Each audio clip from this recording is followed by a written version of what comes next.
Quel plaisir d'entendre à nouveau cette petite musique de la Ligue des Champions. 6 ans après la dernière apparition d'Arsenal en Ligue des Champions, les Gunners retrouvaient la plus grande compétition européenne contre le PSV à l'Emirates Stadium et c'est une victoire 4-0. Victoire nette et sans bavure, les Gunners n'ont pas fait dans le détail. 4 buteurs différents, Gabriel Jesus, Leandro Trossard, Bukayo Saka, Martin Odegaard. Le PSV n'a pas fait le poids pour ce premier match de Ligue des Champions de cette saison. Une belle victoire qui s'est dessinée assez rapidement d'ailleurs, 3-0 à la mi-temps. Les Gunners avaient fait le plus dur, la deuxième période a été un peu plus contrôlée, il y a eu un peu plus de gestion. Arsenal a rajouté cependant un dernier but, mais voilà, tout s'est joué en première mi-temps. Arsenal s'est rendu le match très facile et ensuite ça a déroulé. Voici les quelques enseignements.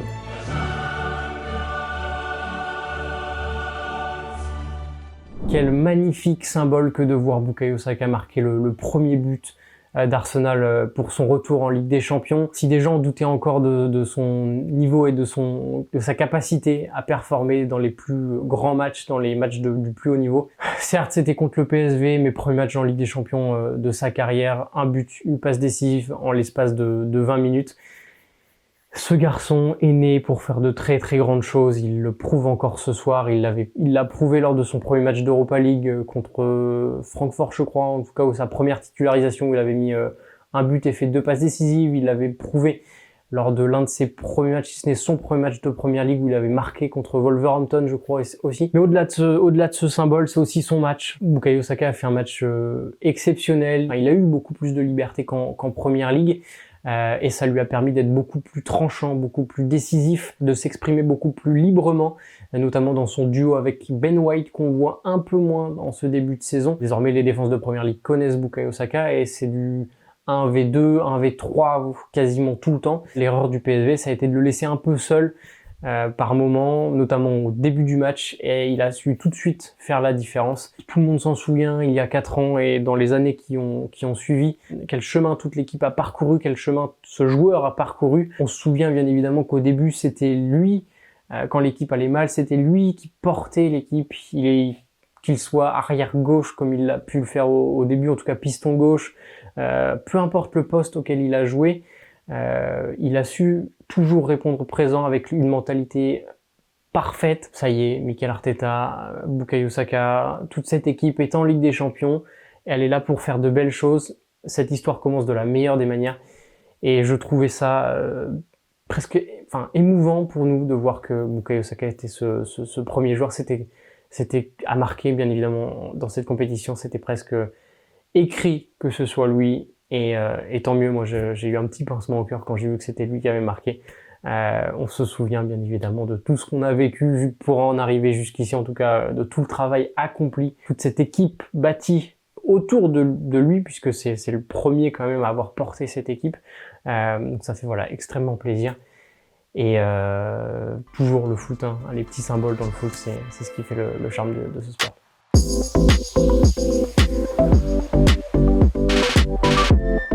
Au-delà du match de Bukayo Saka dont je viens de parler, ce que je voulais également évoquer aujourd'hui, c'était ce rendement offensif de la part d'Arsenal. On a rendu le match facile, 3-0 à la mi-temps. Je n'avais pas encore vu ça depuis le début de la saison, cette folie offensive, cette créativité offensive, cette spontanéité qu'on a pu avoir dans les 30 derniers mètres. Certes, c'est pas une équipe de Première Ligue, donc ça peut expliquer aussi cela. Le PSV a joué beaucoup plus ouvert que ce qu'on peut voir en Première Ligue. Je trouve que pour l'instant, c'est le match référence, comme je l'ai titré, le match référence offensivement pour Arsenal. 4-0, 4 buteurs différents, je l'ai dit. Saka, Trossard, Gabriel Jesus, Martin Odegaard. On a encore vu un Leandro Trossard chirurgical dans sa frappe de balle. Avec Martin Odegaard, je crois que ce sont les deux seuls à pouvoir frapper de loin comme ça avec une précision assez chirurgicale. Trossard qui profite de la blessure de Martinelli pour être titulaire. Décisif ce week-end contre Everton sur une frappe absolument sublime. Bis repetita ce soir avec une frappe du droit mais parfaite, enroulée à ras de terre comme ça, c'est sublime. Je disais que Martin Odegaard sont un peu les deux seuls, et Martin Odegaard d'ailleurs marque le 4e but sur une frappe de loin également. C'est un peu sa spécialité de faire ces frappes croisé comme ça aux 30 mètres, petit filet opposé. Gabriel Jesus qui était titulaire pour la première fois de la saison.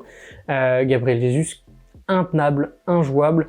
Ça apporte une diversité également dans l'animation offensive d'Arsenal que Eddie Nketiah n'apporte pas, mais c'est pas le même rôle, c'est pas le même joueur non plus. Avoir Gabriel Jesus sur le terrain en même temps que tout le monde dans un match, certes, il faut le dire, un peu plus ouvert que ce qu'on voit en Première Ligue, Gabriel Jesus, il fait des différences, il ouvre des espaces, il redescend, il crée, il est sans arrêt en mouvement.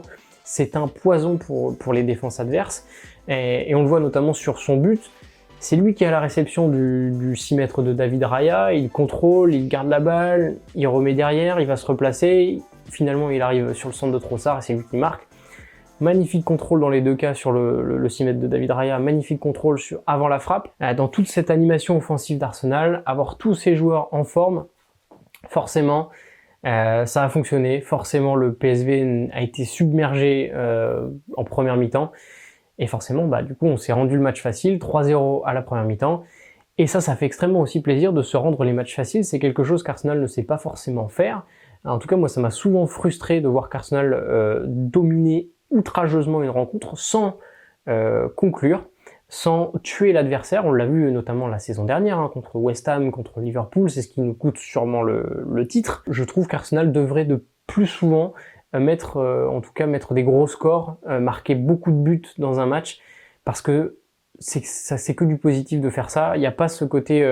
alors certes, il y a eu de la gestion en deuxième mi-temps, ça n'a que du positif de mettre des gros scores, de mettre des 3-0, des 4-0, des 5-1, enfin bref, voilà, d'élargir et de marquer beaucoup de buts, parce que les buts, les gros scores, c'est de la confiance engrangée, pour les joueurs, pour l'équipe, pour le collectif, plus du positif pour ce match en vue du North London Derby.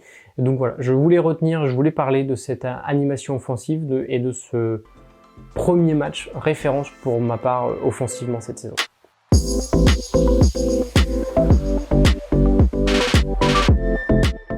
Et puisqu'on a parlé de l'attaque, de l'animation offensive, parlons maintenant de la solidité défensive d'Arsenal affichée depuis plusieurs matchs. Depuis qu'Arteta a arrêté son expérimentation d'enlever Gabriel du 11 de départ, Arsenal est revenu à un 11 titulaire en défense milieu beaucoup plus classique, avec Saliba, Ben White, Gabriel, Zinchenko et Rice. Un système, une animation défensive et un système défensif beaucoup plus classique par rapport à ce qu'on voyait l'année dernière.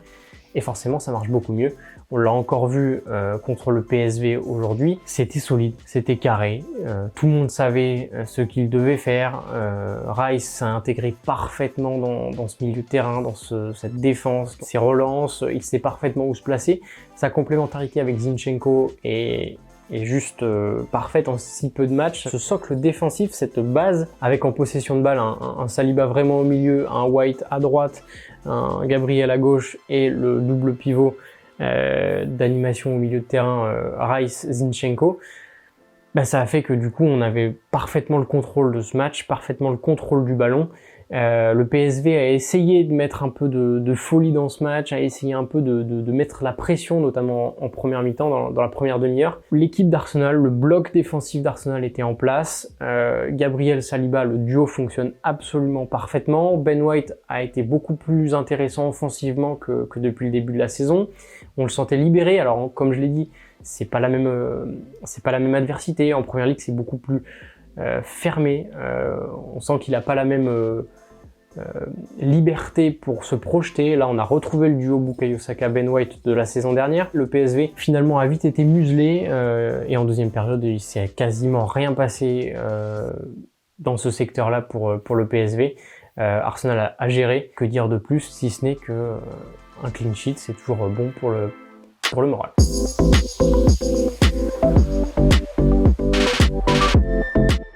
Je voulais revenir également sur ce match, sur la titularisation de David Raya, la deuxième consécutive après le match face à Everton. C'est pas vraiment sur son match, même s'il a fait un match parfait, rien à lui redire. Il est très à l'aise dans les airs, dans les sorties aériennes, il est forcément très à l'aise balle au pied, capacité de relance plus élevée que la moyenne, on le sent très calme, très posé, il sait ce qu'il fait. On voit clairement pourquoi Arteta l'a recruté. Mais je voulais plutôt revenir sur ce qui s'est passé avant le match, quand la compo est sortie. On a vu beaucoup de monde parler de Ramsdale, qu'il était sur le banc. Ramsdale aurait mérité d'être titulaire à la place de Raya, qu'il avait beaucoup plus bossé, qu'il avait beaucoup plus travaillé, qu'il avait ramené Arsenal à ce niveau-là et que Mikel Arteta aurait donc dû le titulariser à la place de David Raya. Certains ont même parlé de manque de respect de la part de Mikel Arteta envers Aaron Ramsdale. J'aurais préféré que ce soit Ramsdale parce qu'en effet, pour toutes ces raisons émotionnelles, on va dire, pour toutes ces raisons sentimentales, en effet, Ramsdale est celui qui nous a ramené sur le devant de la scène en faisant de grosses performances dans les buts. Ceci étant dit, Arteta a recruté Raya pour concurrencer justement Ramsdale. À partir de là, dans le monde professionnel, si le coach décide de faire rentrer un joueur plutôt qu'un autre, en l'occurrence un gardien plutôt qu'un autre, c'est qu'il a totalement ses raisons. David Raya, on l'a vu sur le match, n'a pas fait une seule erreur. Contre Everton, c'était exactement la même chose. Donc on voit pourquoi Arteta l'a titularisé. Pour ce qui est de Ramsdale, du coup, il faut avoir confiance dans les choix de Mikel Arteta. C'est lui qui nous a ramenés jusqu'ici. Ce sont ses choix qui nous ont ramenés jusqu'en Ligue des Champions. Il faut arrêter de tout le temps vouloir polémiquer sur tout, que ce soit avant les matchs, après les matchs. Si Mikel Arteta décide de faire jouer David Raya à la place de Ramsdale, il faut plutôt soutenir cette décision, même si forcément sur le côté sentimental c'est un peu plus compliqué pour Aaron Ramsdale et on aurait aimé que Ramsdale soit titulaire par rapport à tout ce qu'il a fait pour le club. Maintenant, dans le monde professionnel, il n'y a pas la place pour les sentiments. Cette situation va servir plutôt à Ramsdale à se motiver. On ne sait pas ce qui se passe à l'entraînement, on ne sait pas ce qui se passe en coulisses. Arteta a sûrement dû parler aux deux gardiens, il a sûrement dû expliquer son choix à Aaron Ramsdale. En ayant eu un aperçu de la mentalité que peut avoir Aaron Ramsdale dans différents reportages du club, dans le documentaire Amazon All or Nothing, cette situation va plutôt amener Aaron Ramsdale à se motiver encore plus, à se surpasser, à se dépasser, à se remettre en question également peut-être, pour encore plus progresser et avoir cette concurrence saine entre deux gardiens de classe mondiale qui peuvent jouer à n'importe quel moment. Il faut plutôt se réjouir d'avoir ces deux gardiens plutôt que de dire l'un est premier, l'autre est deuxième, et c'est comme ça. Arteta, dans ses déclarations, a également dit que les deux joueurs allaient tourner, allaient entrer dans cette rotation de gardiens, après avoir bien évidemment dans le futur ce qui va se passer. Mais voilà, je voulais juste revenir là-dessus pour éviter pour dire qu'il fallait arrêter de polémiquer ou de créer des polémiques sans fondement, et plutôt de profiter de ce que nous présente Arteta, de ce que nous présente Arsenal, de ce que nous propose Arsenal. Avant le match, je n'ai vu que des débats sur Raya, Ramsdale, pourquoi Ramsdale n'est pas titulaire, pourquoi c'est Raya qui est titulaire. À un moment, Arsenal, ça faisait 6 ans qu'on n'avait pas été en Ligue des Champions, et la seule chose que tout le monde trouvait à redire, c'était pourquoi Ramsdale n'était pas titulaire, qui était titulaire dans les buts. À un moment, il faut juste profiter et soutenir les décisions du coach.